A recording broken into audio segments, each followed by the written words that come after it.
Hi guys! Magandang umaga, hapon, gabi sa inyong lahat. Ako nga pala si Hazel Medipanag and welcome to my vlog. So sa araw na ito ay gagawa tayo ng simple pero magandang origami na butterfly gamit lamang ang papel. Yes, gamit ang papel, so hindi na natin kailangan ng mga mamahaling materyales kasi sa kahit anong papel lamang ay pwede na. So sa mga hindi nakakaalam, ang origami pala ay isang sining ng pagtitiklop ng mga papel upang makabuo ng disenyo. So, simulan na natin. Tara! So, ang mga materyales na kailangan natin, papel, gunting, at scotch tape o kaya glue. So, simulan na natin. So, tutupiin natin siya ng paganyan at siguraduhin maayos ang pagkakagawa.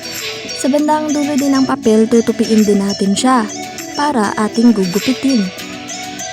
Pagkatapos ng gupit, sundan lamang aking ginawa, tinupi ko siya ng paganyan at ginawa ko siyang ganyan. Pagkatapos, gugupitan natin ang magkabilang dulo ng papel. At tutupiin natin ang dalawang yan. Sundan lamang ang aking ginawa. Pagkatapos niyan, lagyan natin ng pandikit, scotch tape o kaya glue. Gamit ang sobrang papel, pwede ka rin gumawa ng mga maliliit na butterfly. At ayan, nakagawa na tayo ng simple pero magandang origami na butterfly. Char! So sa pagtuturo ng mga gawain ito, mahalaga ang paggamit ng wikang Filipino kasi mas maintindihan ng mga mag-aaral ang bawat hakbang gamit ang sariling wika.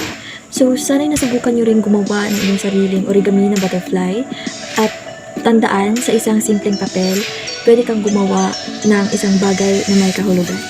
So yun lamang po sa video na ito. Maraming salamat sa panonood and bye-bye!